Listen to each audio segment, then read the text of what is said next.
Hey, Melinda. Hey there.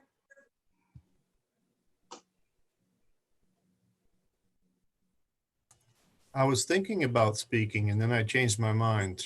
Should I mute myself when I change my mind? Absolutely. You can just mute and unmute at will.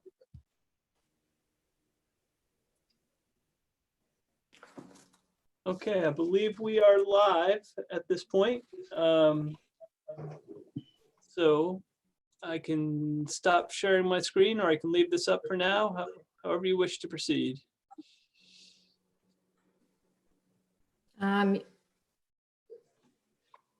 Whatever's appropriate.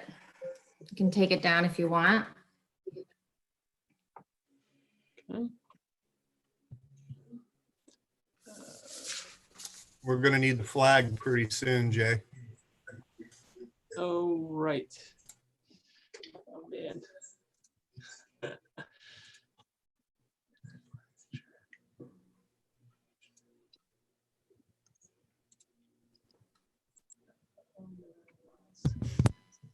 Okay, well, while Jay's doing that, I'm going to call this meeting to order. So good evening and welcome to the May 13th, 2020 Scarborough Zoning Board of Appeals meeting.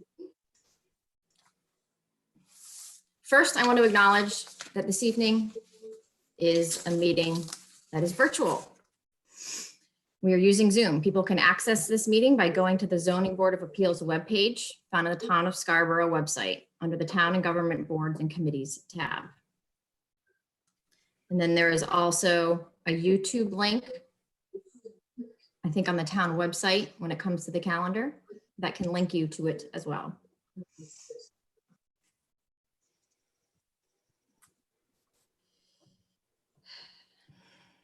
To attend the Board of Appeals meeting virtually and provide public comment at the meeting, you have to click on the Zoom link. Or go to the YouTube, right? So No, the YouTube would just be for viewing? for viewing. You have to go to the town link. You wish to to do that. actually participate. Perfect. Okay, so the attendee, if you're an attendee tonight, you are muted and must raise your hand to be called on during the public comment part of the agenda. And please only raise your hand once when it's time for the public comment time, which will come about halfway through each appeal. Typically, the chat feature is disabled for the meeting. I'm not sure if that's so. We will not be taking up any new appeals after 10:30 p.m. If I happen to lose connection, our vice chair, who is Mr. James Hebert, will take over. And if any board member or anyone loses connection during the meeting, you can go to the town website and click on the link. So first, we are going to do the Pledge of Allegiance. We can all rise and join me in the Pledge of Allegiance.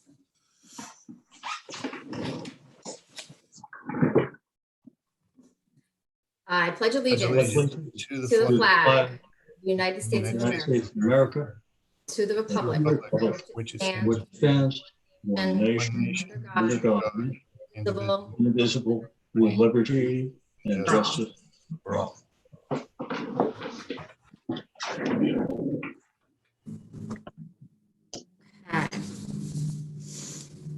Do a roll call. First, we have Mr. Bork, Here. Mr. Karen, who is not present, Mr. Hebert, Here. Ms. Torrance. Here. And I believe we're hoping that board member, Mr. Howe, will be joining us soon. And I am Karen Shoup, the chair. This is a public proceeding. And unless the board specifically votes to go into executive session, the public has the right to hear everything that is being said and to view all the exhibits that are being presented tonight. Please notify me if you are unable to hear or see any of the proceedings. The board works from a prepared agenda and will take up tonight's items in the following order. We're going to approve the minutes and the written decisions from the March 2020 meeting. And then we have an appeal for a limited reduction of yard size for 165 Spurwink Road. We have another appeal for a limited reduction of yard size for 57 Old Blue Point Road. And a third application for a limited reduction of yard size for 15 Shipwreck Road. And the final appeal is a practical difficulty variance for 8 Avenue 2. In each instance, the burden is upon the applicant to demonstrate the compliance with each of the criteria and provisions of the applicable appeal. The board will ask questions as necessary to understand the nature of the appeal as fully as possible. When all testimony has been heard, the chairman will close the record, and the board will adopt the findings of fact for each criteria of the appeal and vote to determine if the applicant has met the burden of proof necessary to meet the criteria. It is important to note that if any of the appeal or special exception criteria has not been met, the board must deny the appeal or the application. In many cases, the applicant or the landowner may have personal problems which prompted the request for this variance. Please understand that this is not legally relevant to the appeal, no matter how sympathetic the board may be to the applicant's situation. After the board votes on the merits of each criteria, a motion may be made to approve the appeal, and it is there a second and discussion will follow. The board will then state conclusions of law based on the findings of fact to support a decision on that motion. A general vote will then be taken on the appeal. If the majority of the voting members present vote in the affirmative, the appeal is approved. And if the majority of the voting members vote in the negative, the appeal is denied. The board's decision stands as of the date of the vote was taken, regardless of the approval of the final written decision. Generally speaking, appeals from adverse decisions must be filed with the Superior Court within 45 days of our decision. And again, we remind everyone that this is a public proceeding and you have the right to be heard and see what is happening. All persons speaking will be asked to first state their name and address and affiliation. And all board members and interested parties are asked to direct their questions through the chair.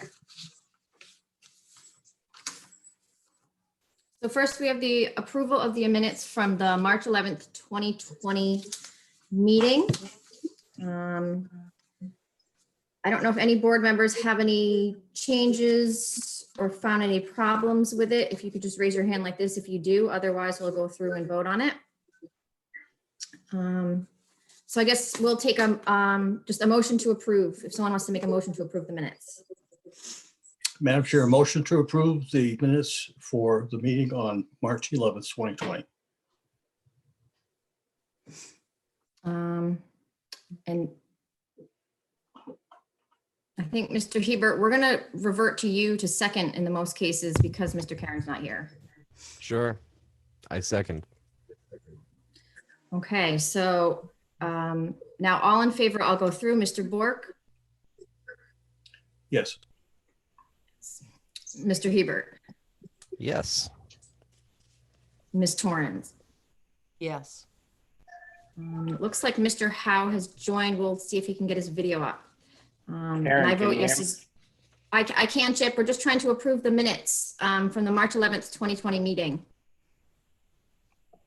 Okay, Did you have any changes or feedback?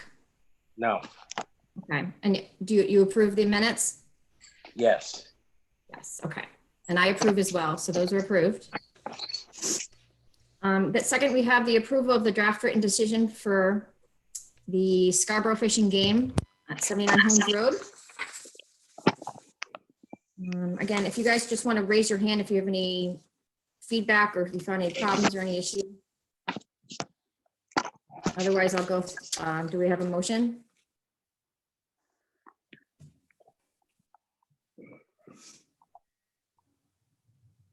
Oh.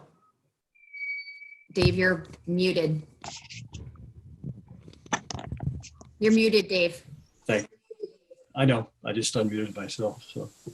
Okay, so Madam Chair, motion to approve appeal number, let's see, where is it on here? Bear with me.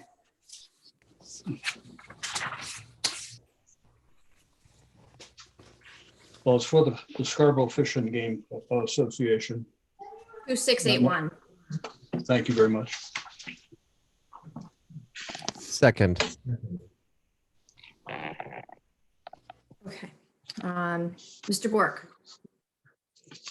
Yes. Yes. Mr. Hebert. Yes. Mr. Howe. yes, Ms. Torrance. Yes. And I vote yes. So that approves the decision for appeal number 2681. And the final approval here that we have from the March meeting is appeal number 2682 for 5 Landmark Road. Please raise your hand if you have any questions or concerns or feedback or changes that need to be made. Otherwise, I'll take a motion from Mr. Bork. Motion to approve appeal number 2682 as written. I'll second. Second. Mr. Bork. Yes. Mr. Hebert. I vote yay. Mr. Howe. Affirmative. And Ms. Torrance. Yes. And I vote yes as well, so that approves written decision for appeal number 2682.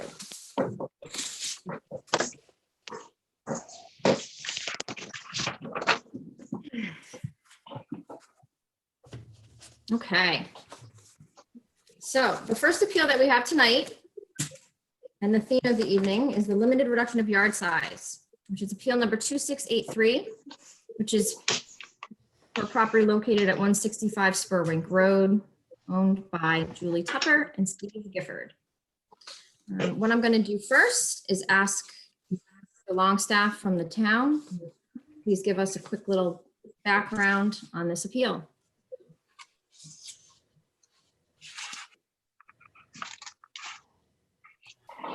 Thank you, You Madam should- Chair. Sorry, Brian, just before you get started, just want to Oh. let you know I'm going to promote the applicant to a panelist. And so for Great. the applicant, just so you know, it may seem like you're being logged off for a split moment, but that's just you being promoted.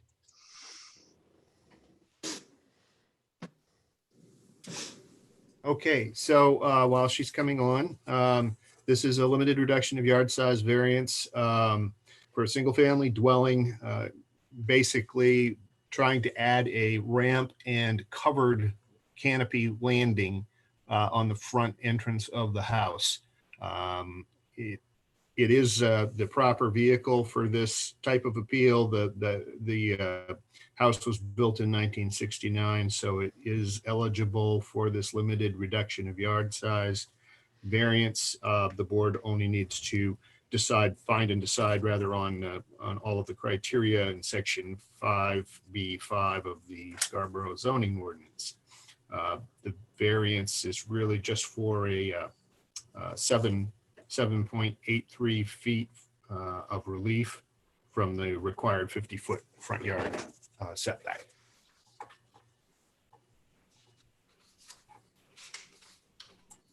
Thank you.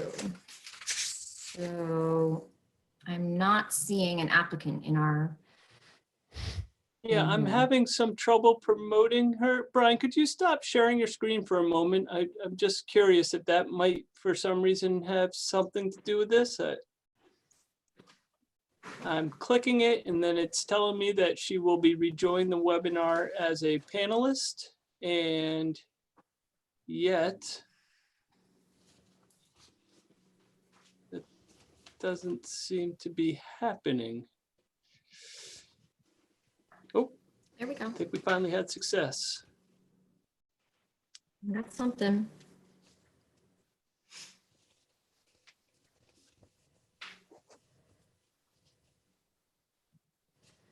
Can you hear us, Ms. Tupper? Is it Miss Tupper?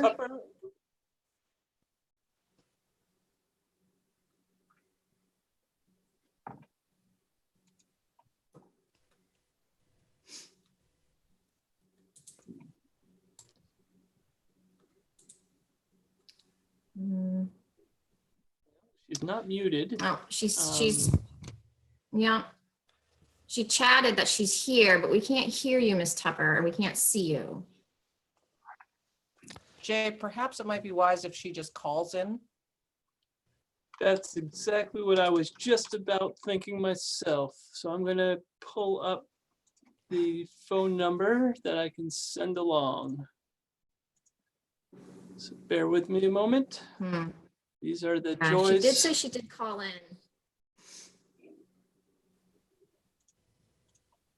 I don't use Zoom that much, but I do know sometimes when you log in, it doesn't automatically turn your camera and audio on. Sometimes it needs to be turned on when So you're she in. says she's called in. Okay, if you've called in, can you hit *69, Miss Tupper or Tupper? Sorry if I'm pronouncing this wrong. So I see one, I do see a phone number here. I'm not sure if it's who this is. I'm gonna Hello? allow Can you that hear me? number. Yes. Hi, is this Miss Tupper? It is. Hi, Miss Tupper. This is Karen Shoup, the chair, speaking now. How are you? I'm good, thank you. I can see your screen, but I'm on my phone as well. Okay, all right. So we just had Mr. Longstaff from the town sort of do a quick little introduction. And then I don't know if you want to add anything else and just give us a little background, and then we'll go through the application and you can generally just read your answers. Okay. Okay?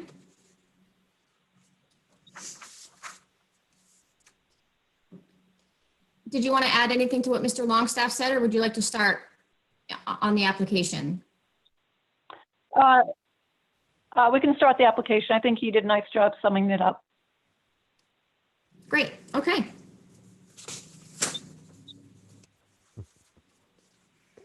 So number one, the existing building or structure on the lot for which the limited reduction of yard size residential is requested was erected prior to July 3rd, 1991, or the lot is a vacant non-conforming lot.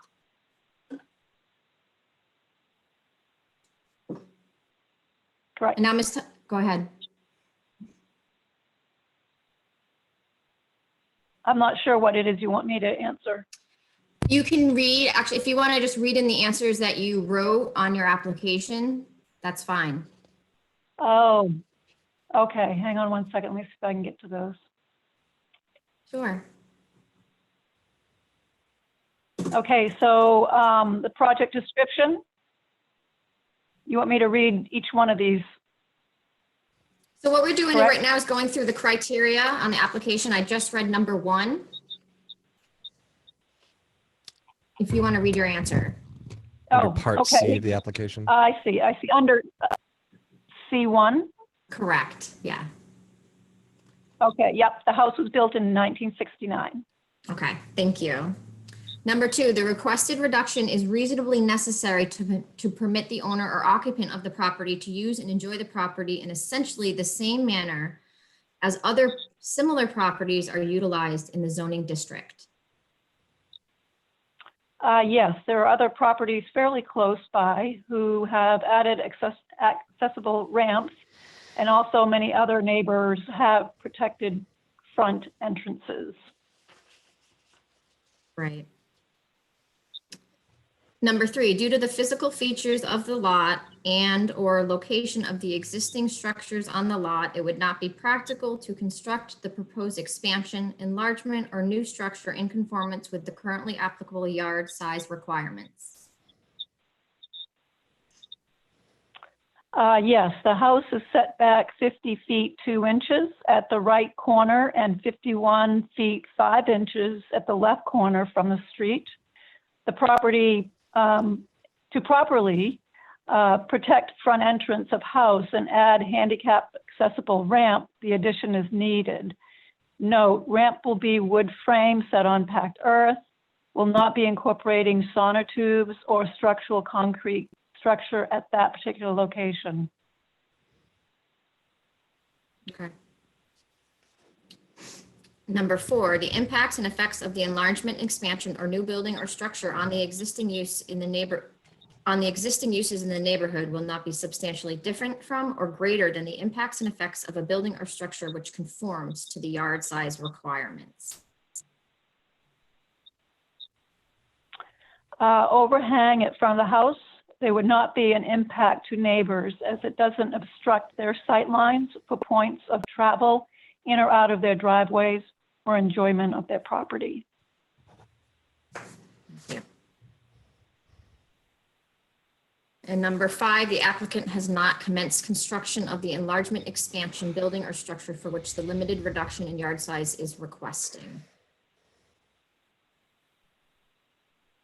Correct. Requesting variance to add overhang at front entrance and provide for handicap accessible ramp. Right, and so you have not begun construction? That is correct. Yep. Okay. Thank you. At this time, I don't know if any of the board members have any questions for the applicant. You can just probably raise your hand like this. It's a pretty straightforward application. I really don't have any questions. I know sometimes when people need wheelchair ramps, they don't have to come before us, but it seems like maybe it's the overhang that's bringing them before us tonight, Mr. Longstaff. Is that correct? Yes, that's correct. The ramp itself, I could permit that under a section in our ordinance that allows for handicap accessible ramps, but there's a process to do that. I think the more important thing, and I think what Ms. Tupper has explained, is that the ramp is more of a temporary structure than the canopy covered landing, which can be used with or without the ramp. Okay, great. If the board does not have any questions for the applicant, I am going to open it to the public. And Mr. Longstaff, did we receive any letters or phone calls? Go ahead. Sorry, Jay. Yep, I'm sorry. I was just going to make mention for those that are watching or are on the Zoom and may wish to speak, they should be able to find a raise hand button feature at the bottom of their screen, I believe it would be. It is for most people anyway. Should just say raise hand. So for those that are wondering how they do that, that's the feature they should try to find. And with that, I will go back to mute. Thank you. So while people are trying to find the raise hand button, if they wish to speak, I'll answer the chair's question. No, we did not have any. I did not have any written communications on this appeal. Right. I can't imagine there would be anyone here in protest of such a minor thing. If we don't have any public comment, I'm going to move along here and close it from the public comment and then open it to the board to do our findings of facts and conclusions of law. So real quick, again, the board is going to go through the 5 criteria and do a quick discussion, kind of like a straw poll. And I'm just going to ask the board members to just raise their hand if they feel, when I ask, if they feel the criteria has been met. And then we'll do the roll call when we actually go to vote on the actual appeal as a whole. The existing building or structure on the lot for which the limited reduction of yard size is requested was erected prior to July 3rd, 1991. The applicant has represented here that the house was built in 1969, which is sufficient for me. All in favor of 1 being met?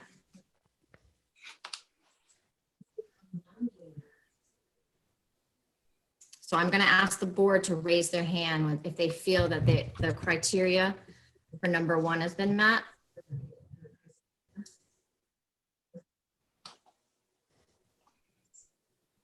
And are you opposed, Mr. Bork? David, are you there? No, not at all. Yes, I am here and my hand is raised. Oh, can you raise your hand like this, Dave? I So will I can lower see it it. now. As a Mr. This physically,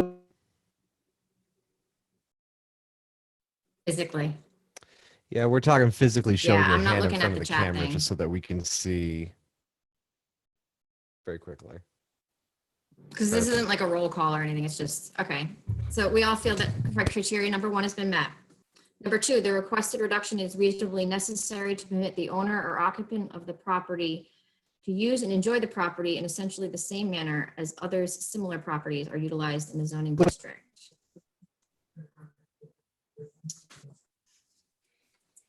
Mr. Bork? Do you have anything to add to that? Any questions or concerns? Yes. None. No concerns.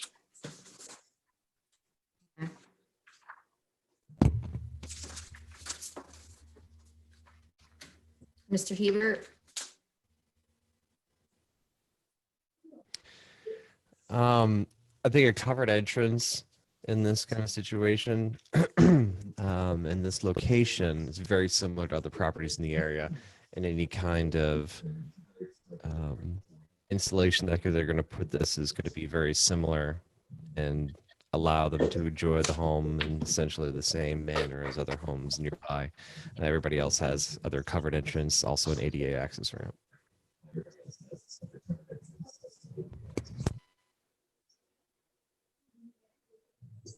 Mr. Howe?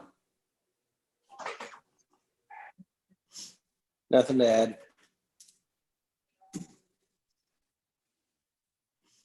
Ms. Torrance?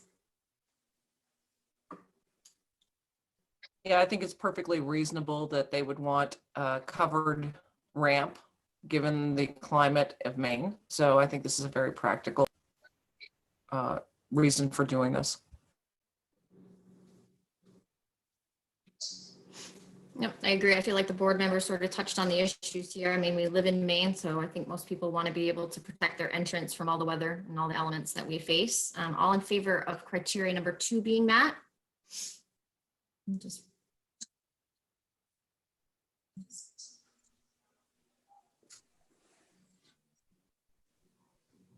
Yes. still just not seeing Dave. There we go. Okay. So that's Hey, Dave, you might want to just put your hand more Yes. towards your face. 5-0. If it's in front of your face, they'll see it. Like that. We can't see it, Dave. Are you seeing me? And I can't see you either, and I'm not really sure why that He's is. frozen. But according to this, I'm connected with you. Okay, But all I'm, you can just Yeah, speak. you look all I'm like you seeing froze is up a the little bit screen. there. It's fine, Dave. When everyone raises their hand, you can. Very good. Okay, number 3, due to the physical features of the lot and the location of the existing structure on the lot, it would not be practical to construct the proposed expansion, enlargement, or new structure in conformance with the currently applicable yard size requirements. Mr. Bork?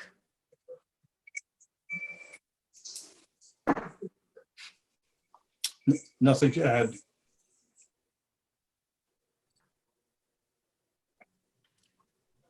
Mr. Hebert?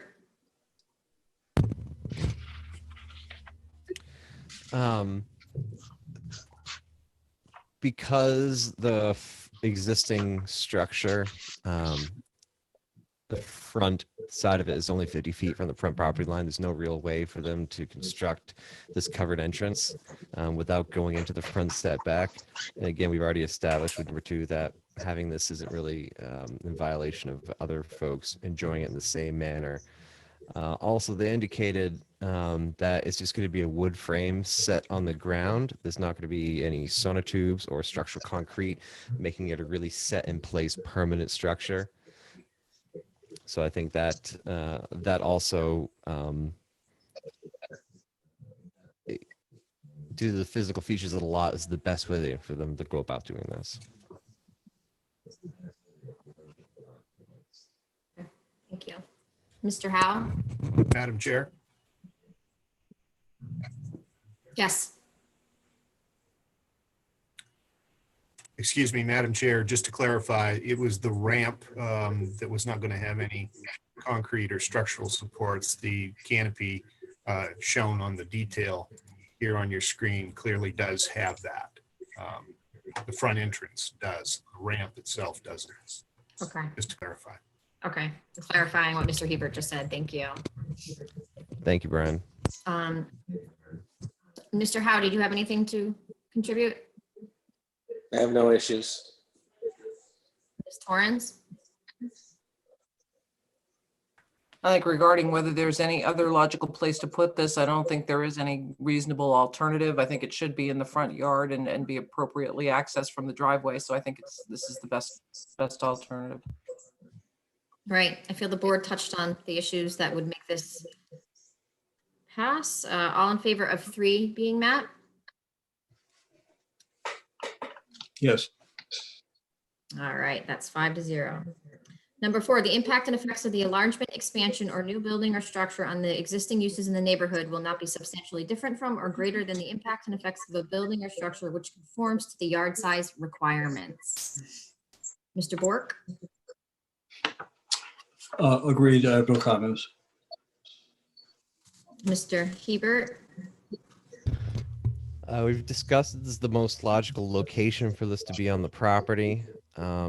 Also, they've indicated that it's not going to obstruct any sight lines or points of travel in and out of their driveways. And the landing, it's what they're proposing is the minimum dimensions necessary for wheelchair turning access. And I know those restrictions are very specific. So they're sizing it accurately for an ADA access ramp and a wheelchair. Mr. Howe? I have no issues. Ms. Torrance? No concerns at all. Right, it's a very minor change really to the front of the home there. All in favor of 4 being met? Yes. Okay, that's 5-0. And then 5, we have that the applicant has not commenced construction. And the applicant presented tonight and represented that she has not begun construction. I feel that is sufficient to me. All in favor of 5 being met? Yes. Okay, that's 5-0. Do we have a motion? Madam Chair. Motion to approve appeal. Let's see, you're trying to get the number again. All right, 2683 as written. I second. Have a discussion? Any issues? Okay. Mr. Bork, do you vote in favor? Yes. Mr. Hebert? Yes. Mr. Howe? Yes. Ms. Torrance? Yes. And I vote in the affirmative as well, and so the appeal has passed. So congratulations, Ms. Tupper. Thank you so much. Yes, take care. And I'll just mention that the next step is just to apply for a building permit application, through a building permit application. Thank you.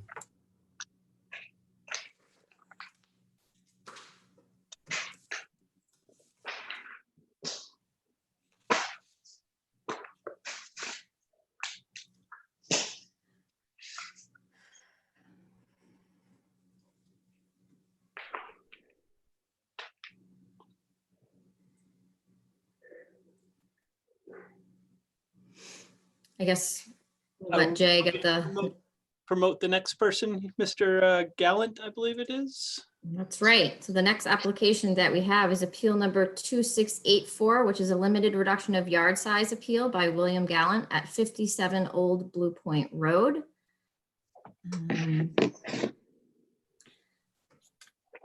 First, I will ask Mr. Longstaff from the town to give us a quick background on this appeal.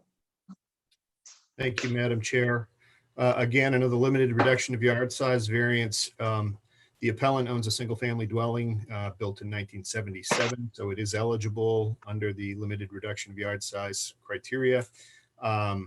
He's looking for a slight reduction in the side setback of 4.42 feet and a slight reduction in the front yard setback of 3.25 feet in order to construct what I think we consider as your typical two-car attached garage. The appellant will probably explain to the board why this is needed and the reasons why it can't be located in a different location that would comply with the setbacks. And you've gotten the survey plan and the other information in your packets. I'm going to share that on my screen now. Thank you.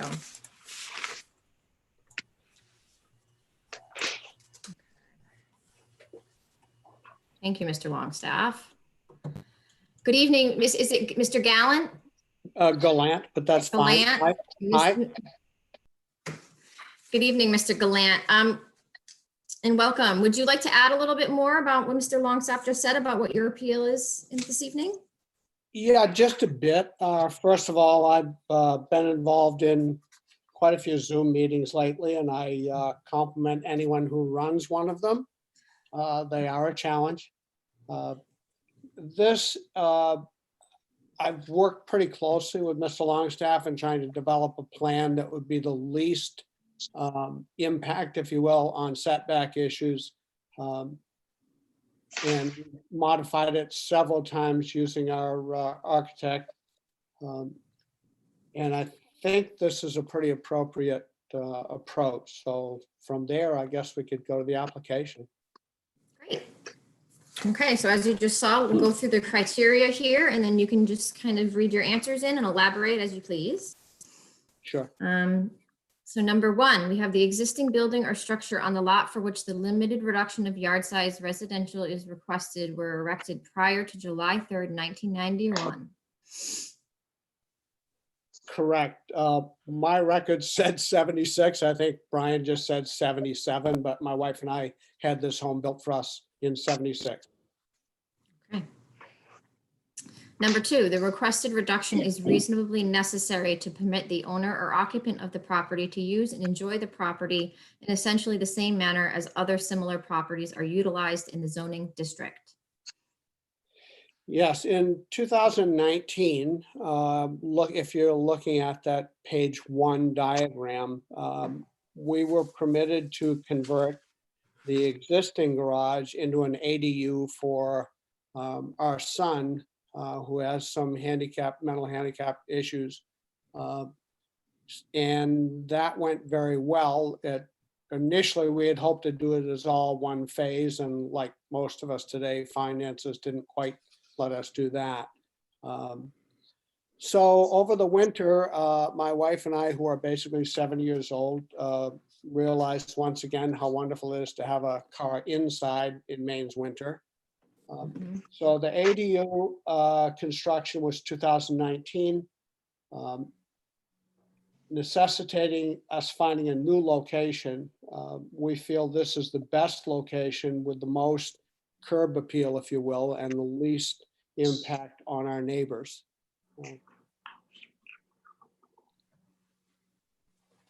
Great. Thank you.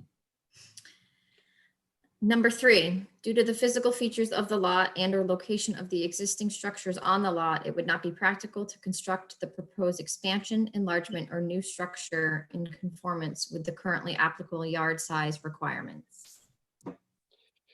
Yeah, other options were briefly explored, and none of them are practical. To put it to the Route 1 side of the house would involve us encroaching on the septic system leach field. So that's not practical. It's not practical to relocate the leach field to the rear of the property because this being rural farming zoning and no public water, my well would preclude that from being on the backside of the property. So the only other option we explored was a detached garage, and Mr. Longstaff and I think jointly came to the conclusion that that was probably the worst option in terms of a zoning board of appeals approach. So this is what we have.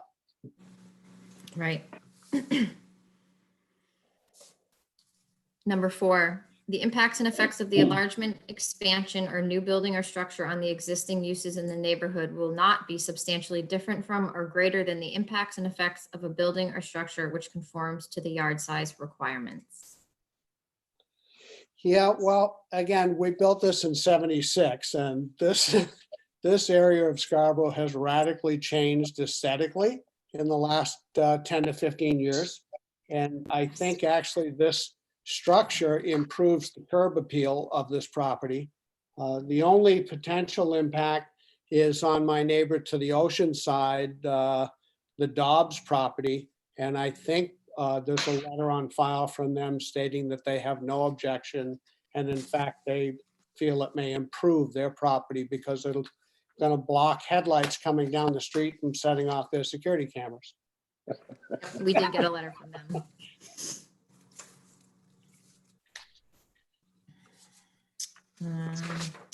And number 5, the applicant has not commenced construction of the enlargement, expansion, building, or structure for which the limited reduction in yard size is requested. Correct. Nothing has been started. Nothing would be started without the approval of this board. Great, thank you. Uh-huh. Does the board have any questions for the applicant at this time?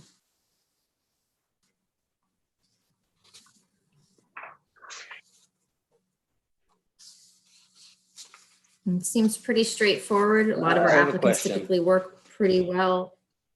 Yes. Mr. Howe? Where is Route 1 on this map? I noticed you mentioned that in your, I see Old Blue Point Road, but I don't. Route 1 would be approximately a third of a mile west, if you will. We're about, Oh. you know where the power line is? Yes. My property is probably 1,000 feet east of the power line. Okay. Thank you. Perfect. Yep. Sure. It's a good description. I live around the corner, so I know where that is. Again, this seems again like another pretty straightforward application. Looks like he's worked with Mr. Longstaff and presented pretty well about different locations and what would work best. If the board doesn't have any questions, I will open it up to the public. And it looks like the board has no questions, so let's open it up to the public. First, Jay, I don't know if we have anyone here attending that wants to speak. Again, I'll just mention that the raise your hand function should be down at the bottom of your screen. At this time, I am not seeing anyone raise their hand. Okay. It does look like, I know we got one letter from an abutter that is in our packet, which I will read. And this is from David and Vera Dobbs, who live at 59 Old Blue Point Road. And it says, and it looks like they addressed the letter to the applicant, but then this has since been passed on to us. So we want it to be part of the record. It says, Dear William and Anna Gallant, thank you for sharing your plans for the addition of a garage to your home. After our discussions with you and seeing the plans for the garage, I want to let you know we have no objection to this construction of the proposed garage. We have no problem with the size, location, or design of the garage. We feel it would be a wonderful addition to your lovely home. Sincerely, David and Vera Dobbs. I feel like those are probably the most impacted people out of everyone, and they got a letter in support for it. We have no one attending, Mr. Chase? Still see no one raising their hand. I do see Mr. Dobbs is on the list, but he has not raised his hand, so. Okay. Well, we just read his letter, so we'll go ahead and we're going to close it from the public now. And what the board is going to do is we're going to do our findings of fact and conclusions of law.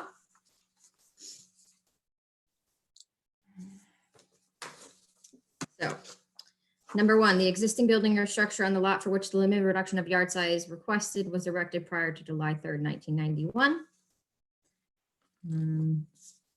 Mr. Hebert. Yep, they've indicated that this is true.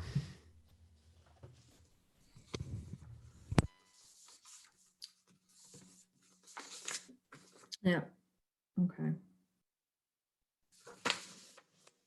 This is usually a pretty straightforward one. Does everyone feel like number one has been met? Yes. That's 5-0. Number two, the requested reduction is reasonably necessary to permit the owner or occupant of the property to use and enjoy the property in essentially the same manner as other similar properties are utilized in the zoning district.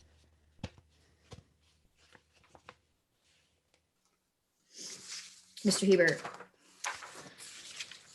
I went in the wrong order. I'm sorry. That's okay. Apparently, I can roll with the new order. All the garages are typically common in any kind of residential district. The original garage was converted into accessory dwelling that the client has indicated, the appellant has indicated. So this isn't uncommon and nor an unreasonable request. Mr. Karen. I just said Mr. Karen, Mr. Bork. Wow, sorry. Agreed. Mr. Howe, Agreed. Ms. Torrens. Do you have anything to- I think Yeah. Mr. Hebert summed it up just right. Okay, all in favor of two being met? Yes. Okay, that's 5-0. Number three, due to the physical features of the lot and or location of the existing structure on the lot, it would not be practical to construct the proposed expansion, enlargement, or new structure in conformance with the currently applicable yard size requirements. Mr. Bork. Yes, because of the septic system and the well and the problems that would be created by having a detached garage, this is really the only reasonable alternative. Mr. Hebert. He's indicated that other options aren't practical. The septic system location, the location of the nearby properties, and all the other setback locations. This is really the only place where they can put it. Mr. Howe. I agree with Mr. Bork and Mr. Hebert. Ms. Torrens. Same here. Right, they already have an existing driveway there, so they need, they're trying to work with that as well.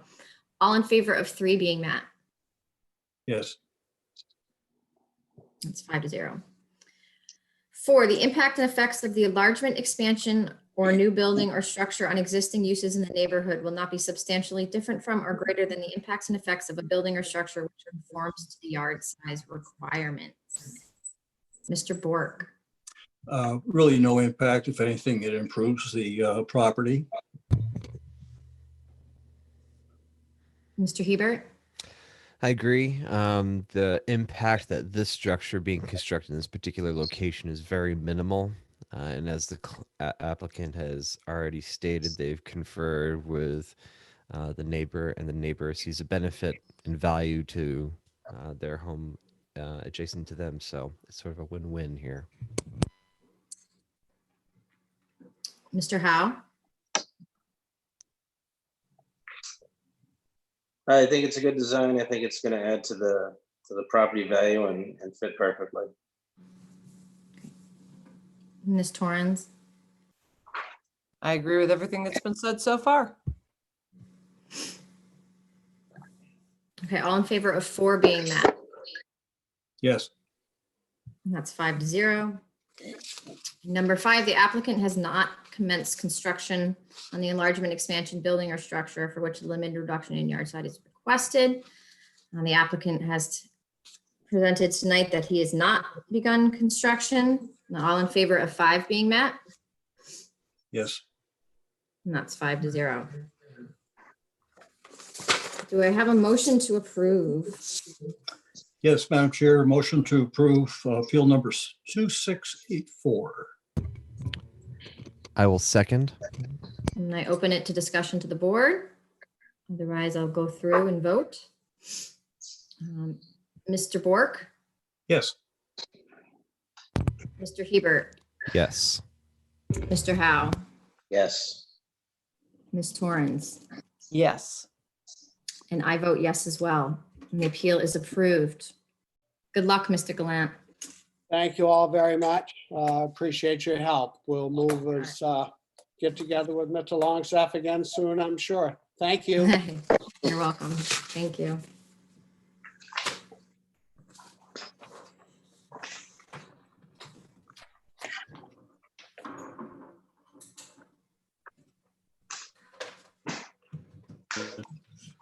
Brian, I have a procedural request. Brian, can you hear me? What was that, Dave? I have a procedural request. Once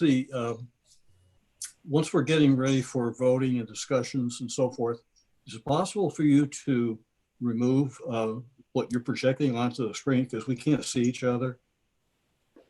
Yes. Yep. Okay, thank you. You can also, there should be a way to toggle up in your upper right corner of your screen that gives you like a grid pattern and will allow you to kind of override what's being shown on the screen. Okay, I'm looking for the grid and I'm not finding it. Nope, not finding it anywhere. Normally I can on other Zoom meetings I've been on, but I'm not finding it anywhere. So yeah, that's a problem for me then. So, okay. Could All be because right. Brian isn't projecting right now. Okay, so our next appeal is also a limited reduction of yard size for 15 Shipwreck Road. The owner is Priscilla Reesing. First, I'm going to ask Mr. Longstaff from the town to do an introduction.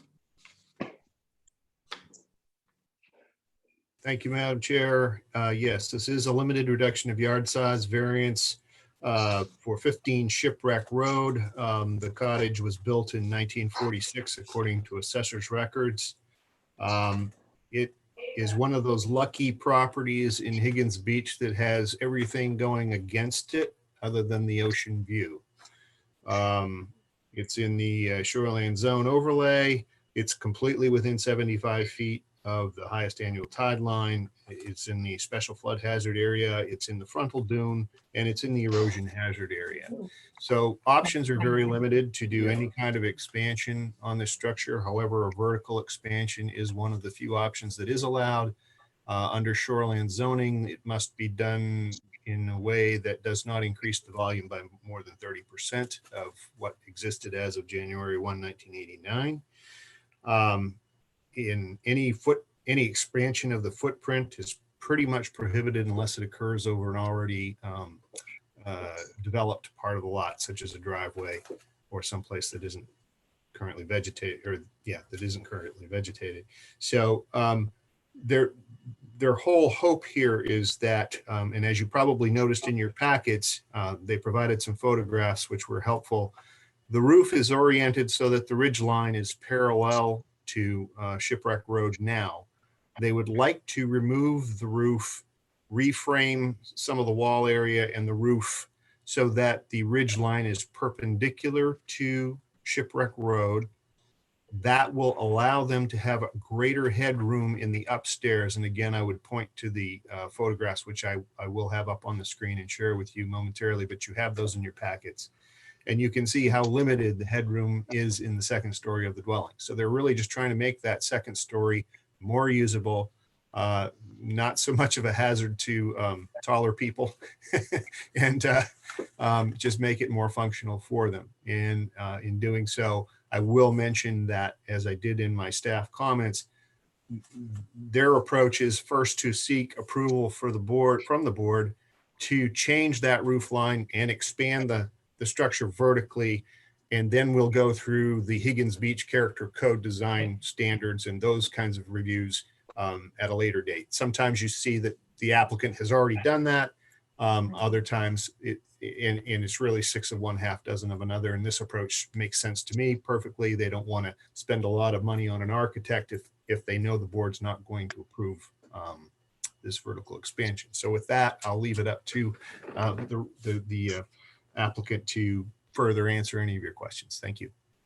Great, thank you, Mr. Longstaff. It looks like we have two people here tonight. I see the applicant, Priscilla Reesing. And then I also see, my screen just changed. Hold on. Oh, I'm sorry. No, I just lost. I think it was Emily, right? There's Emily. Good evening. Would you guys like to first elaborate maybe a little bit more on what Mr. Longstaff said or jump into the application? Oh, Emily, I can- Emily. I'm just watching and commenting. okay, thank you. So I'm Emily. I am Priscilla Rising's daughter, presenting, but I think that Brian did a great job of explaining kind of our the application. And it was important for us to have that we did a try to be able to we basically, what we would like to do is this, as you can see, the second floor is basically just one big room. And basically what we'd like to do is be able to separate it out into 2 bedrooms and a bathroom. The headroom is extremely low, but we did attempt to, with the current, peak height, be able to, create these 2 bedrooms and a bathroom, but with really no success. So we did, we have been working with Mr. Longstaff prior to this. So let's see. But I think we can probably move on to the application. Basically, what we're applying for is 3.7 feet of relief. Right, and here you are. All right, so let's go. Number 1, the existing building or structure on the lot for which the limited reduction of yard size is required was erected prior to July 3rd, 1991. Yes, it was. I think Mr. Longstaff said it was 1946. I think one of the documents I saw was 1950. So we're right around that ballpark. Number 2, the requested reduction is reasonably necessary to permit the owner or occupant of the property to use and enjoy the property in essentially the same manner as other similar properties are utilized in the zoning district. So there are other properties in this zoning district that do have multiple bedrooms and a bathroom on the second floor. Yep, the pictures you provided were great actually, because in the background you can actually see all the properties right around you that have a full second story on them. Mm-hmm. Number 3, due to the physical features of the lot and or location of the existing structure on the lot, it would not be practical to construct the proposed expansion, enlargement, or new structure in conformance with the currently applicable yard size requirements. So as Mr. Longstaff also mentioned, we're extremely limited in this parcel. So, if we looked to try to expand over the driveway, which might be the only option, it really isn't practical in order to transform, the current space into 2 bedrooms and a bathroom. And quite honestly, it's also would, when we talk about use and effect of neighbors, that if we actually built out towards the driveway, we might actually impede some of our neighbors' view. So really, a vertical increase is the only thing that we are capable of doing here. Right. Okay. Number 4, the impacts and effects of the enlargement, expansion, or new building or structure on the existing uses in the neighborhood will not be substantially different from or greater than the impacts and effects of a building or structure which conforms to the yard size requirements. So really, we're not expanding the footprint. We are the square footage of the living space is going to remain the same. The increase in ceiling height in addition of a bathroom doesn't mean that we're going to be packing any additional people into this cottage, and it doesn't change the use. So really, the impacts and effects on existing uses will not be different. And as I mentioned, in this case, if we actually reorient the roof, it does actually improve the sight lines for our neighbors across the street. Okay. Great. And number 5, the applicant has not commenced construction of the enlargement, expansion, building, or structure for which the limited reduction in yard size is requested. We have not commenced construction. We definitely wanted your approval first. Okay. Does the board have any questions for the applicant at this time?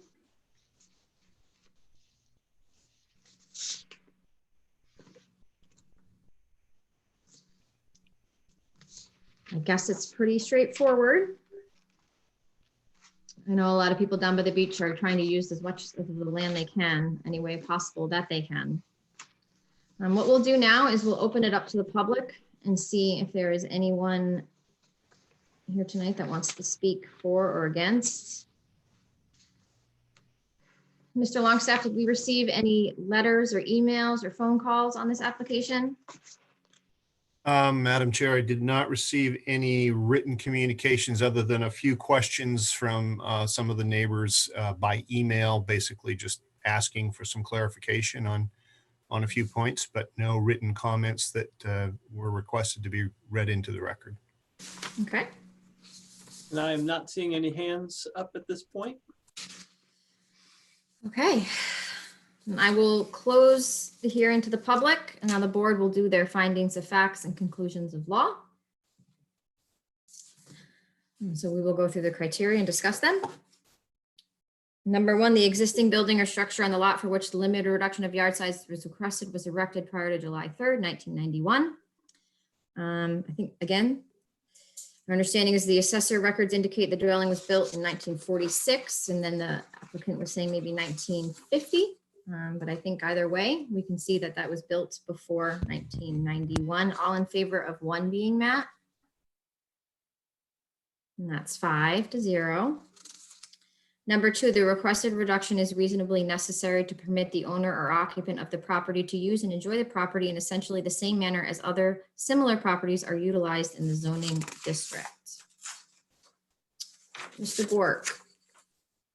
Yes, this will in fact make the house more in conformance to other homes in the area. Mr. Hebert. I agree. I mean, they say they've made an effort to create more usable space. It's necessary to do what you can with the property that you have right there, and really, this is the method that they're going is I would say the most correct method for them to actually do any sort of expansion or modification of this property. Mr. Howe. Oh, you're still muted, Chip. Sorry. Okay. Nothing to add. I agree. Thanks. And Ms. Torrance. And I agree with everything that's already been said. Right, the existing roof doesn't allow for the adequate ceiling height for them to enjoy the second story, just like other homes. As the pictures in the neighborhood showed, the other homes are like. All in favor of 2 being met? And that's 5-0. 3, due to the physical features of the lot and our location of the existing structures on the lot, it would not be practical to construct the proposed expansion, enlargement, or new structure in conformance with the currently applicable yard size requirements. Mr. Bork. Yeah, the only reasonable way of doing this is to go up, of course, and the requested variance is within the guidelines that we can approve. Mr. Hebert. Just following up on David, the keyword thing is their vertical expansion. So because of their location in the erosion hazard area, frontal dune, they can go up but not out. Right. Mr. Howe. Nothing to add. I agree with what's been said. Ms. Torrance. Yeah, I agree. They haven't already used the 30% expansion. They're really locked into only being able to go up. I think this is a reasonable request. All in favor of 3 being met? And that's 5-0. Number 4, the impacts and effects of the enlargement, expansion, or new building or structure on existing uses in the neighborhood will not be substantially different from or greater than the impacts and effects of a building or structure which conforms to yard size requirements. Mr. Bork? Yes, if anything, this puts it into more conformance to other buildings, especially on the second floor structure. Mr. Hebert? I agree. I mean, they're just raised. They already have a large open bedroom space in there already, and they're just making it more suitable for the occupants that are already going to be occupying that structure. Mr. Howe? I agree. Ms. Torrance? Yes, I think that this is going to bring it more into conformance, provided that they abide by the Higgins Beach Character Code as they do the development. Okay. All in favor of 4 being met? And that's 5-0. Number 5, the applicant has not commenced construction of the enlargement, expansion, building or structure for which a limited reduction in yard size is requested. And the applicant testified tonight, and Mr. Longstaff would also probably agree that the applicant has not commenced construction. All in favor of 5 being met? Oh, hold on. There's Melinda. That's 5-0. Okay, do we have a motion? Oh, you're muted, Dave. Thank you. Madam Chair, motion to approve appeal number 2685 with the added condition that the approval is subject to the final design meeting the requirements of the Higgins Beach Character Code. I'll second. Do we have a discussion? Okay, so we're going to vote now on this application with Mr. Bork's condition that the applicant conform to the Higgins Beach Character Code. Mr. Bork, how do you vote? Yes. Mr. Hebert? Yes. Mr. Howe? Yes, a very nice packet. Yes. And Ms. Torrance? Yes. Okay, and I vote yes as well. So your application has passed. So good luck. Thank you. Thank you very much. You're welcome. Congratulations. And I thank my daughter for speaking. Yes, you guys did a great job. Your application was very good. The pictures were very helpful. Thank you. Yes, very much so. Excellent job. Now you get to spend some real money. Ugh. Thank you very much. Thank you.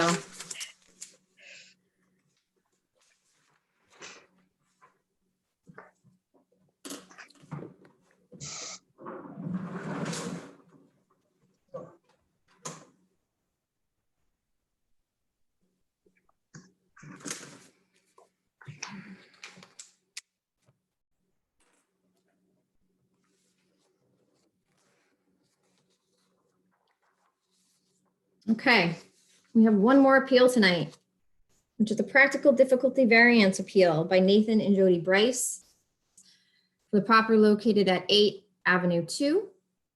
I'm going to first ask Mr. Longstaff to please introduce and give us a little background on this appeal. Ms. Shoup, before Brian starts, I believe Mr. Richmond is part of the applicant's team, but I want to ask that question before I promote him as well to be a panelist. So if you don't Yes, mind. he is. Yes, okay.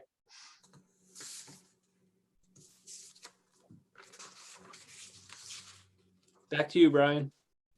Okay, Mr. Longstaff.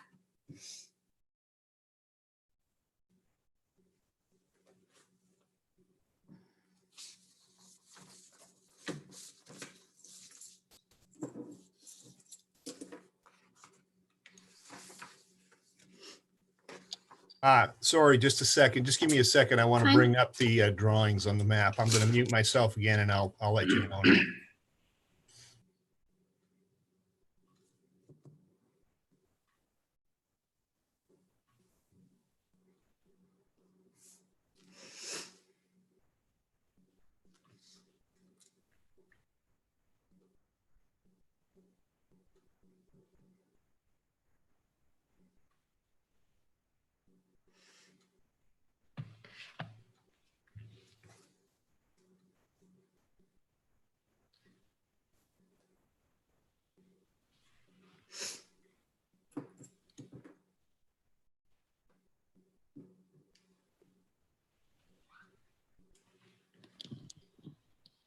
Okay, we got Mr. Richmond, and we got the Bryces, and I believe Mr. Longstaff is muted.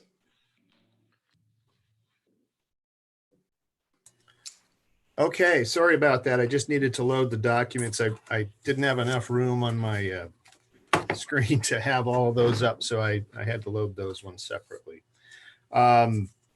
Yes, to please the board, this is a practical difficulty variance for Nathan and Jody Bryce. The property is 8 Avenue 2. It's at Pine Point. This is one of those nice small 0.11 acre lots. It's in the R4A district. It is not in the shoreland zone. It is not currently in a special flood hazard area, though it will be in a special flood hazard area when the new FEMA maps are adopted. And that's an important point to remember. The proposed project will not exceed the existing lot coverage by buildings, which is currently at 27.2% of the lot area.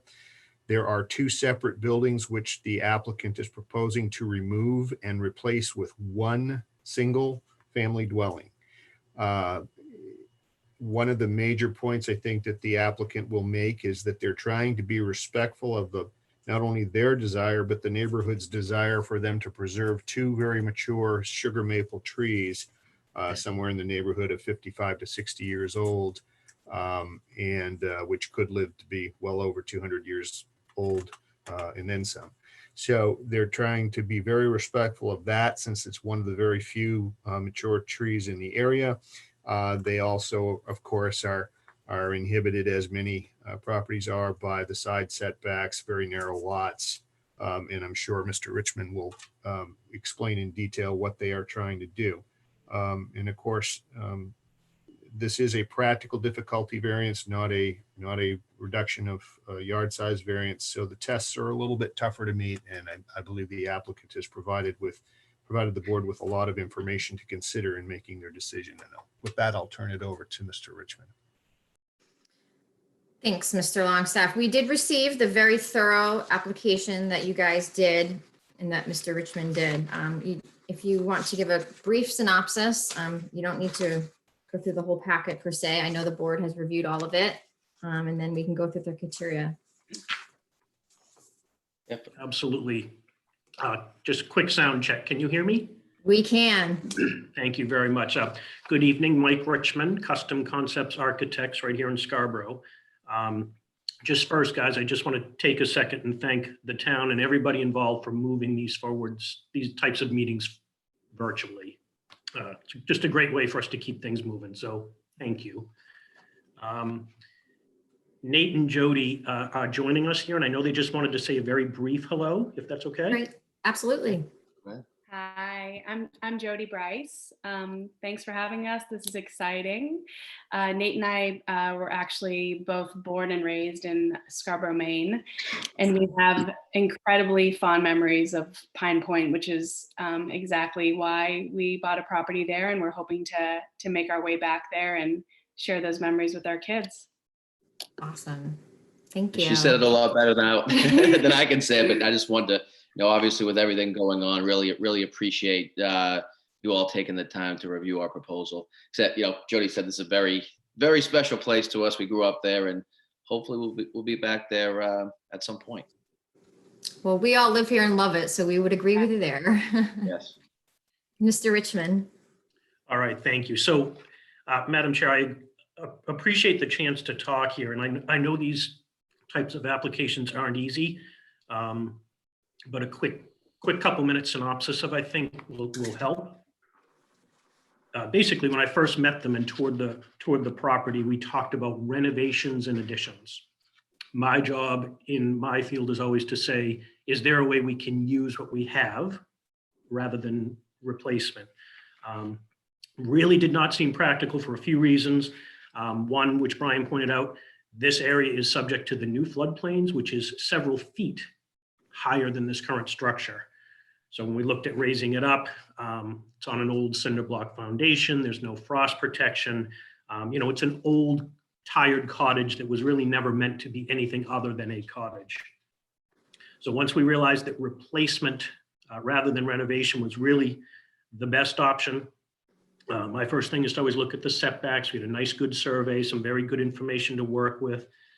The lot's 50 feet wide, 100 feet deep, typical Pine Point lot.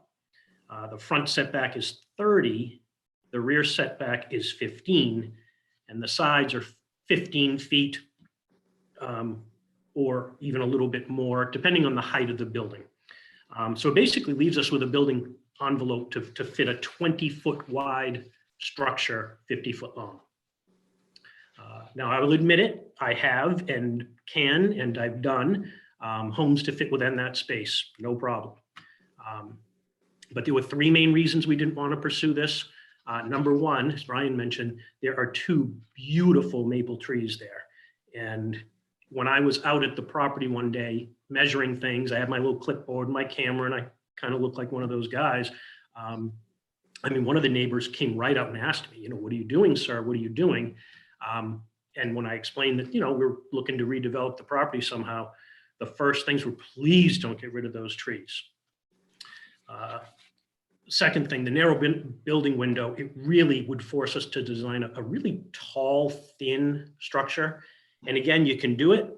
I've done it elsewhere in other towns, and they really look out of character when you put it within the context of the existing environment. The third, the need to raise this structure just to comply with the floodplain, it just compounds all that. We need to go up several feet.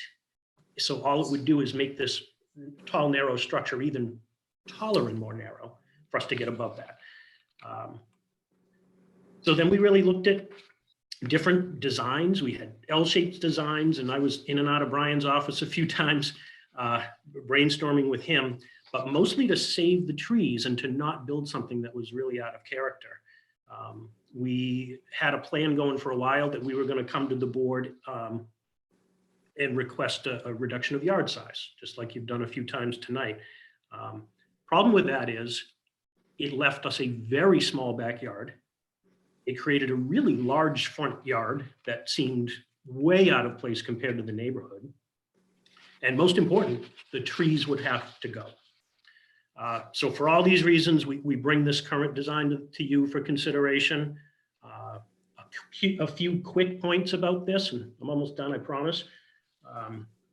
This proposed design, the layout really allows us to maintain these two trees, which is so important to not only the Bryce family, but to the immediate community.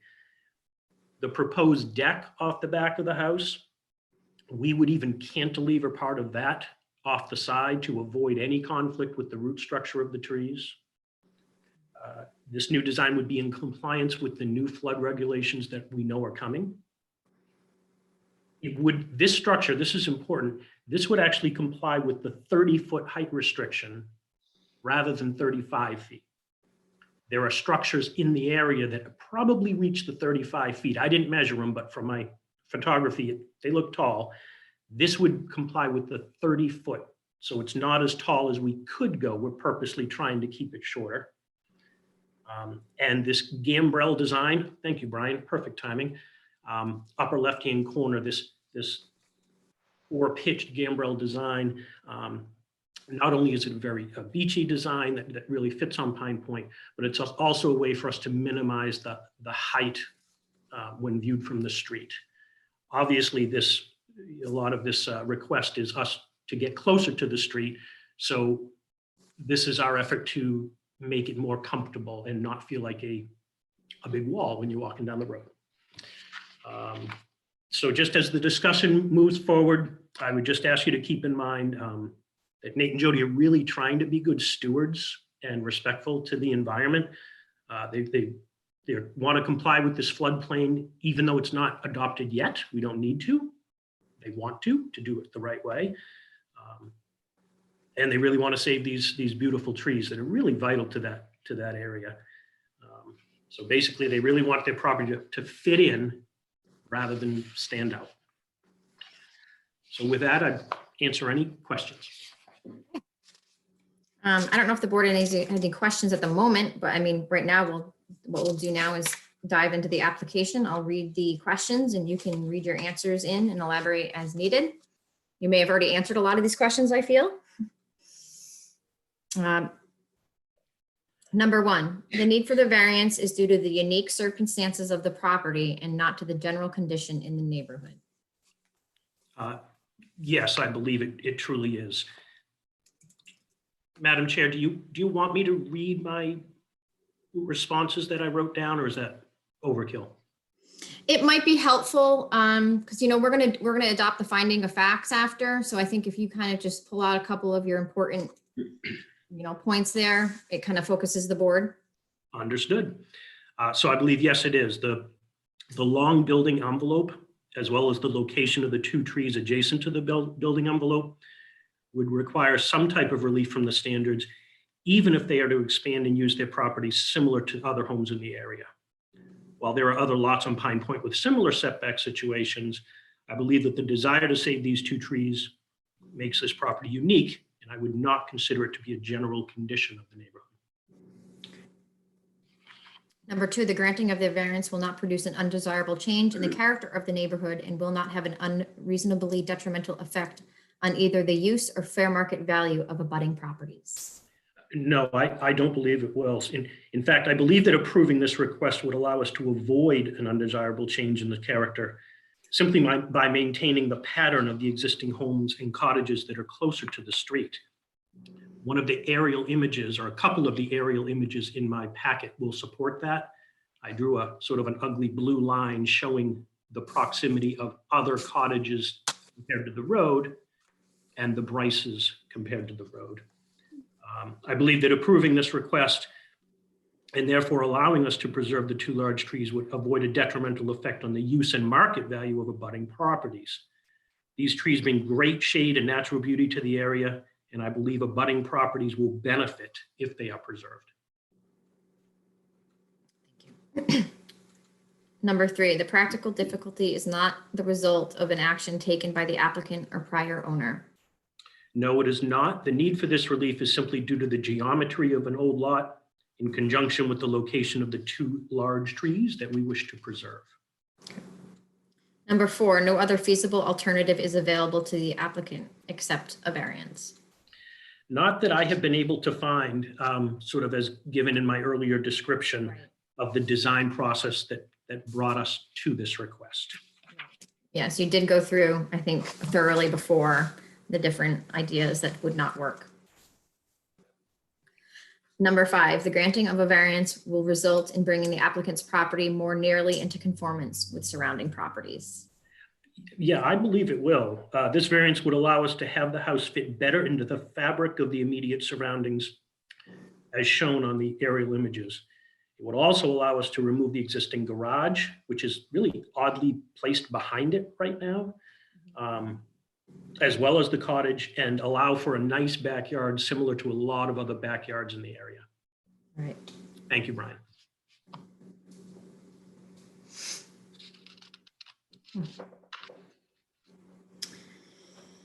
Number 6, the granting of a variance will not have an unreasonably adverse effect on the natural environment.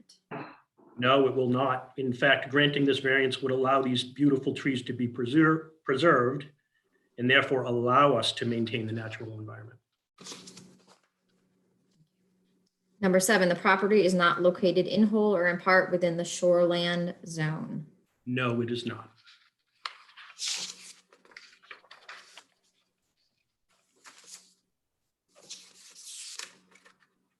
Okay, number 8, here we go.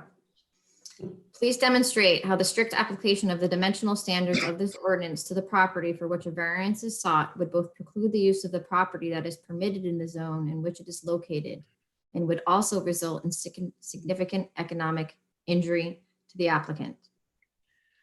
So I can appreciate the gravity of that question. So please allow me to, I'm going to answer that with my full response. Mm-hmm. The first sentence of the ordinance for the R4 4A states to provide residential areas within the town of Scarborough of higher density in a manner which will promote a wholesome living environment. We believe, wholeheartedly believe, that a big part of providing a wholesome environment is by ensuring that our outdoor spaces are just as important as our indoor spaces. In fact, this is the reason that Nathan and Jody want to come back to Pine Point. By adhering to a strict application of the dimensional standards, we would be forced to remove the only trees on the property, have a minimal backyard to enjoy the outdoors, and be pushed back 30 feet from the property line, therefore discouraging any close interaction with pedestrians. And I realize that sentence might be, that's a kind of a loaded sentence, and I get that. But I truly believe that the success of Pine Point, beyond the beach, of course, is that wonderful neighborhood interaction. And by pushing 30 feet back, especially when all the other houses are so close, I think that's a hard thing to grasp. Mhm. If we were granted this request, we would be able to maintain the trees, create a nice backyard for outdoor activities, like a lot of other backyards, and minimize the front area to encourage better interaction with neighbors and pedestrians walking by. We believe all those factors will encourage a more wholesome living environment, not only for this property, but for the immediate neighborhood as well. Regarding significant economic injury, we feel that adhering to a strict application of the dimensional standards would force us to consider keeping the existing structure and working with it rather than building new. The desire to maintain the trees and the environment is so important that we could add on to the existing cottage and renovate it to comply with codes to make it a year-round structure rather than remove it altogether. This process would involve raising the existing cottage up to comply with the current and proposed flood elevations. As the survey shows, the roof line, keep this in mind, the roof line of the existing structure is actually slightly over the property line, not the front setback line, the property line. So even if we said, okay, we're going to keep the cottage, but we're going to raise it up, we would still be forced to jack it up and move it back and set it back to at least get it off the property line. The structure would then have to be completely renovated to transform it from a seasonal cottage to a year-round heated home, including a brand new foundation and a ton of work for that old cottage. I went with Kopp Building Moving Company. They're a very reputable local company who gave an estimate of $17,000 for the move for this to take place. They do it all the time, and I, would be lying if it said it couldn't be done. It definitely can be done. In addition, just to their cost would be the additional costs associated with the means and methods of construction taking place below a cottage that is temporarily raised up on the site, which is a very small, narrow piece of land. Mr. Kopp and I were there for a long time. We discussed how the logistics of this process would need to take place. First, we'd have to remove the trees and the garage, jacking up the cottage, shifting it back to provide space on the front of the property to mobilize equipment, and then excavating and installing the new foundation below the raised cottage. It would not be possible to install the new foundation behind the existing cottage first, since the equipment needed to eventually move the cottage back would not be able to back up. He went over the logistics of that in detail when you have the trucks and you have to move it back. Basically, once we got back there, Mike, we couldn't get our equipment out. Right. In addition, due to the logistics of jacking the cottage up, there would be very little room along the left along the sides of the property to work in, and the cottage would have to be raised up substantially to allow the new foundation to be installed safely. Once it was finally set back down into place, it would have to be completely gutted inside and out. Well, I guess you could gut it first to take some weight out. But then there'd be a ton of work to create the thicker walls, roof rafters, windows, and doors to comply with the current energy code. So without creating the full construction plans and having the project all properly bid, it's really difficult to estimate what this difference would be, but I would state the following ballparks. Option A, if we remove the existing old cottage and garage from the site and start new, about $5,000 for a machine to come and literally crunch that up. Sorry, guys. Literally crunch that up and dispose of it. Option B, removing the trees, which would have to be professionally done. Keep in mind they're large and they're very close to the neighbor's house. About $3,000. jacking up the cottage and moving it back, about 17,000. Additional work to install the new foundation below the raised structure. Basically, you have to do a lot by hand. Otherwise, you could do by machines, about 3,000. And then a basic cost, this is a really hard thing to estimate, about $20,000 to renovate a structure like that based on my experience. So, real rough, $43,000 for that option. So we would respectfully submit that maintaining the trees and working to create nice outdoor spaces will support a wholesome living environment, and that the cost difference between those two options that I just discussed would be considered significant. Okay. Thank you. It looks like within your packet, you submitted a letter from Clayton Kopp, which the board has had a chance to review. Does the board have any questions for Mr. Richmond or the applicants at this time?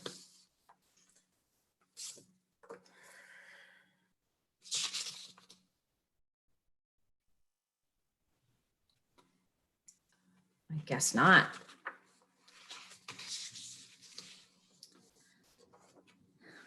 If you guys have nothing else to say and the board has any other questions, I'm going to close this part of the hearing and open it to the public.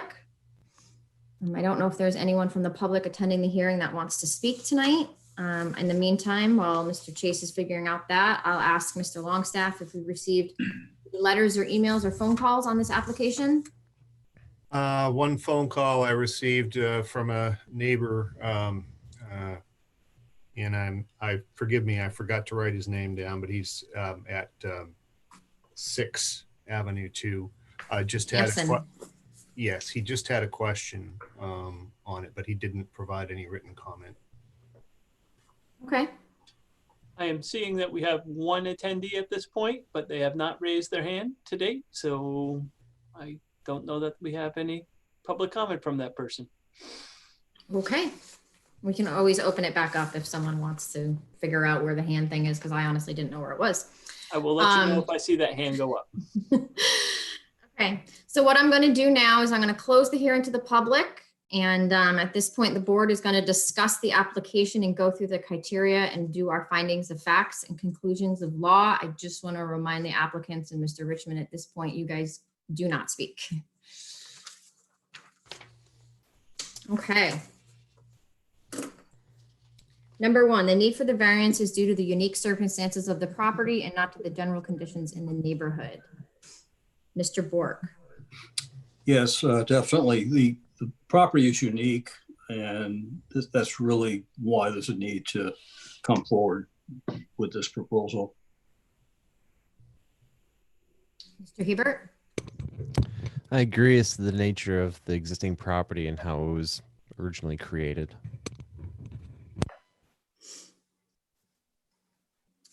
Mr. Howe. I agree with what's been said. Ms. Torrens. Yeah, I agree as well. This is all completely related to the property itself. Right. I feel like the big tone of this whole application tonight is the uniqueness of the two trees on the property and how much the applicants really want to preserve those and the uniqueness in regards to that. All in favor of one being met. That's 5-0. Number two, the granting of a variance will not produce an undesirable change in the character of the neighborhood and will not have an unreasonably detrimental effect on either the use or fair market value of abutting properties. Okay, well, I see two issues here. First of all, preserving the trees does maintain the character, and the trees are an important part of the character of the neighborhood. Second issue is that it would keep the house up toward the front property line. It would be out of compliance, of course, right? But it would stay within character. However, keep in mind, these houses, the other houses in this neighborhood were built before this current zoning existed. And when the zoning was put in, the new zoning was put in, these setbacks are uniform. The front property setbacks are the issue here. They were put in there in order to set the character of the neighborhood, which means that all properties have to conform to the new zoning. So that there's really two issues here. So that's my only comment. Okay, thank you. Mr. Hebert. Along the same vein as Mr. Bork, a lot of the issue here stems around the purpose of, do you relocate and take down the trees and you build a structure that really would have an undesirable change in the character of the neighborhood and the homes around it, or do you make the effort here to try to really maintain that character of that neighborhood? As was noted, the trees have been allowed to grow and really thrive in this area, which is pretty uncommon for that space. So by granting this, you're not going to be producing an undesirable change, because these trees not only affect this property, but I'm sure other properties adjacent and abutting to them really like to enjoy them as well. Mr. Howe. I agree with what's been said. Ms. Torrance. Yeah, I agree with everything that's been said so far, and I'd just like to add that I really feel like this is a very, very strong compromise in balancing the desire and the need to do something about the structure in terms of making it into more safely compliant structure for the future, as well as trying to maintain the semblance of the character of the neighborhood, the conservation of the natural resource of the property. I think this is a beautiful compromise of all of that, and I think it's probably the only way to compromise of all of that. So that's my only opinion there. Right, and I mean, I think any sort of improvements that they are making on the property would increase the market value of the abutting properties as well. All in favor of 2 being met? And that's 5-0. Number 3, the practical difficulty is not the result of an action taken by the applicant or a prior owner. Mr. Bork. Yeah, agreed. Mr. Hebert. I would agree the applicant is not the original owner of the property, so this is a moot point. Mr. Howe. I agree. Ms. Torrance. I agree, and I think it's probably more a result of the zoning changes over the years that are really creating the difficulty in the first place. Correct. The applicants had no control over where the placement of the building is. It's already there. All in favor of 3 being met? It's 5-0. 4, no other feasible alternative is available to the applicant except a variance. Mr. Bork. Well, here's where we get into a potential issue. There is another way of doing this that wouldn't meet the exact dimensions requirements, but it could meet the requirements of limited yard reduction. And that would be the L-shaped, where there would be some pruning of the trees. So yeah, I think that would definitely still be a reasonable alternative. So a new structure within the envelope with limited yard size reduction, that certainly to me, would be a reasonable alternative. Mr. Hebert. I would agree, and as a previous applicant pointed out several months ago, that there's always a feasible alternative. There is always an alternative to use this property for some other purpose. However, there is a reason for this application. There's a reason why this question is asked. And when you're looking at the extenuating circumstances surrounding this application and the reason why they're coming forward before us with this particular request, they're asking to save the character of the neighborhood, and you're really looking after not only the owner of the home, but the surrounding homes as well, and its impact on the community, which I think is a larger impact here. even though we're just talking about a tree. But the fact that its uniqueness, the fact that it's lasted this long, and that surrounding neighbors have voiced support of it, I think is an acceptable argument for this. Coming from a technical standpoint, you have an early 1900s structure that would have to suffer through a significant event trying to lift and relocate, and then on top of that, gut the existing structure on the inside as well.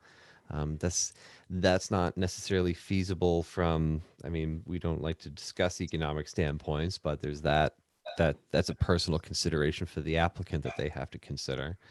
And if you're really taking the structure all the way down to that level, you're pretty much rebuilding the structure anyways. So why not do so in a more, I'll just say, characteristic way that again matches existing structures nearby, and they're not asking for a mountain here. Thank you. Mr. Howe. Well, I think the term feasible is up to interpretation. And are there alternatives? Well, we heard a great presentation here about the alternatives that they've considered and looked at, investigated. So are there options? Of course, as Mr. Hebert said, we heard a few months ago, there's always options. But again, it comes back to that feasibility. And I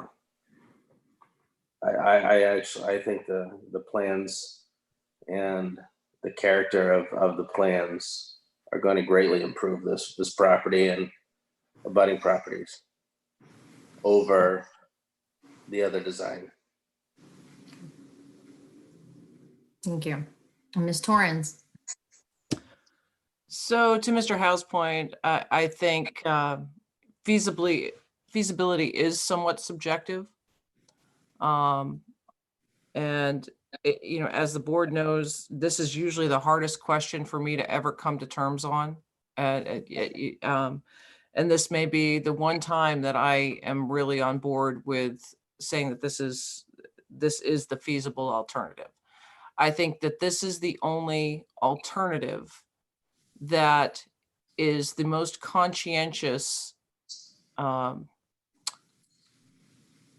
approach to getting what the homeowner wants, what the landowner wants, while balancing that with what's good for the town, good for the neighborhood, good for the area, good for the environment. And so I think when you weigh all of those factors together and you create some kind of an equation of that equals out to the magic number of feasibility, that's where it all comes together for me, is that I think that this is one of those few rare scenarios where, yes, there is an alternative, but the alternative is not in the best interests of what our charge is, which is to look out for the town and the neighborhood. And given that there's been support from the other neighbors and no opposition, I do feel that this is a feasible alternative, and it's the best feasible alternative by quite a bit. Thank you. I think the board did a really good job kind of doing our finding of facts for that. When I read this question, I read it as there's no other feasible alternative for the applicant to build while preserving the trees, because that's why they are here tonight, is to preserve those trees and the character. I'm all in favor of 4 being met. And that's 5-0. 5, the granting of a variance will result in bringing the applicant's property more nearly into conformance with surrounding properties. Mr. Bork. Definitely. Mr. Hebert. Yes, it will. the replacement structure, I mean, it's going to look similar architecturally to surrounding structures. So that's an easy yes to this question. Mr. Howe, Very straightforward, yes. Ms. Torrance, I think we already established that in the previous question. okay, all in favor of 5 being met? Okay, that's 5-0. 6, the granting of a variance will not have an unreasonably adverse effect on the natural environment. Mr. Bork. Obviously, this is all about the trees now. And yeah, I agree. Preserving the trees should definitely be a major consideration here, not just to the property owners, but to the entire neighborhood. So yes, I agree that this is very important. Mr. Hebert. I agree. This is an easy question to answer. I mean, you're not having an unreasonable adverse effect on the natural environment because you won't be removing the trees or trimming the trees or potentially placing it in danger with this proposed location. Mr. Howe. I agree. Ms. Torrance. Absolutely agree. As do I. All in favor of 6 being met? That's 5-0. Number 7, the property is not located in whole or in part within the shoreland area. The applicant and Mr. Richmond and the application and the information we provided tonight shows that it is not in the shoreland zone and is currently not in a special flood hazard area. So all in favor of 7 being met? That's 5-0. Number 8, the strict application of the dimensional standards of the ordinance for the property up to the property for which a variance is sought would both preclude the use of the property which is permitted in the zone in which it is located and would also result in significant economic injury to the applicant. Mr. Bork. Well, first of all, I think this is definitely the best way to solve the problem. The current house cannot really be renovated properly, given the dimensions of this property. It's not wide enough. It would not only be very expensive to try to renovate, but also be quite dangerous to do so. So I think that really rules out, trying to renovate the existing building. And I will say that the design of the new building is very, very attractive. And I think that's probably economically, that's the best way to go here. Here we try to look for significant economic injury. Again, it's a very complex thing. I don't know what it is that we need to, find here, but I think it's, we've had several other cases in the past where we've tried to weigh the cost benefit or cost loss. And in this particular case too, you have to look at the loss of the trees were you to move it back within the permitted envelope. So to me, that's a part of the factor here, is the loss of the trees. Were we to rule that you have to move the building back within the envelope, a new building to construct it that way. So I think here the applicant has met the criterion. Thank you. Mr. Hebert. It's key to note that they are able to build a structure on this property, but the reason why they're submitting this application is to preserve the existing sugar maple trees.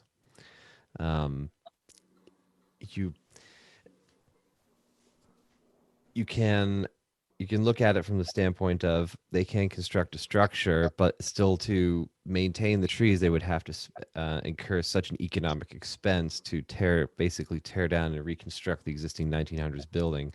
It's just not really feasible, and very, the definition of a significant economic injury that they be putting on themselves. The other option is to take down the tree and construct a structure there that doesn't really necessarily match up with the character aesthetic of that area.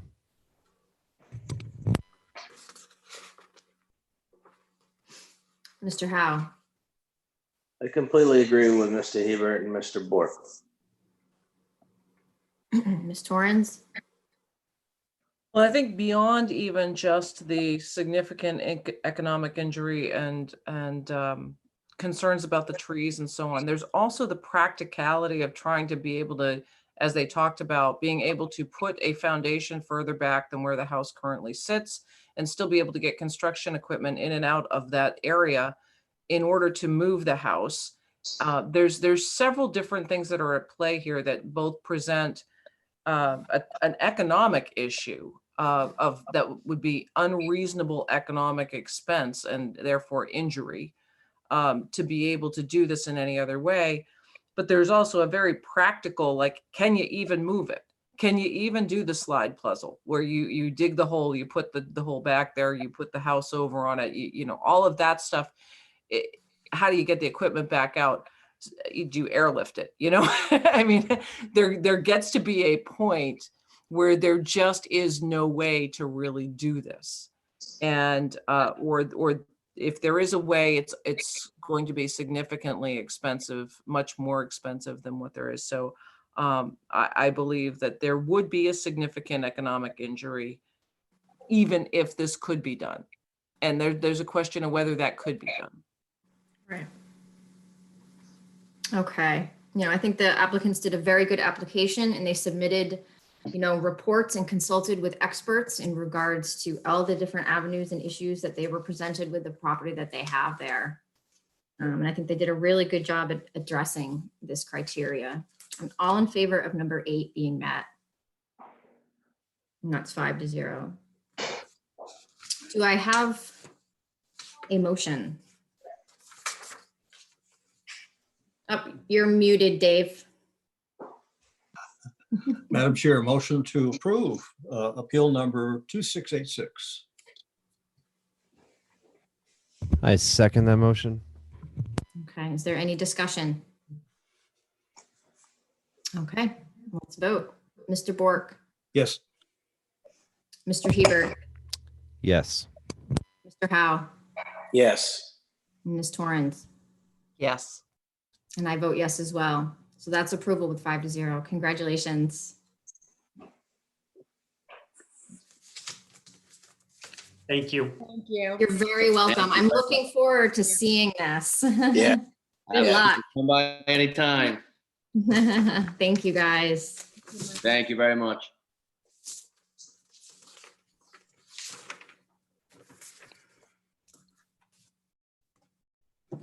Okay, 8:54. I did it. Woohoo! That was my goal before 9 o'clock. Nice job there. Yeah, excellent. Yeah, good Zoom meeting.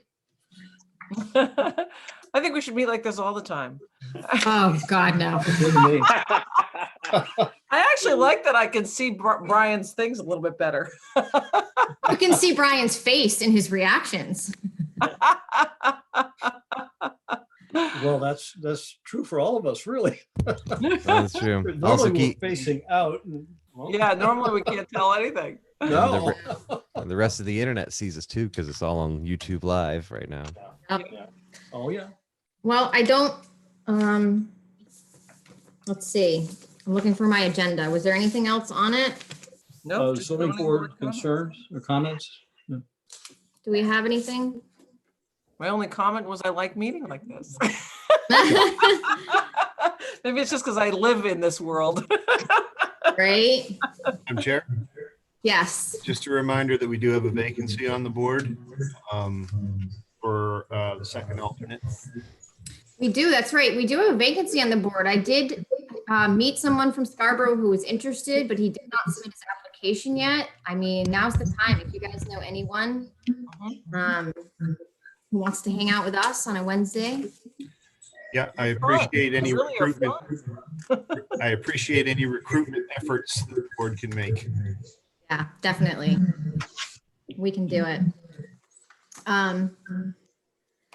Otherwise, do I have a motion to adjourn? Motion to adjourn. Second. All in favor? Okay, thank you guys so much. Bye.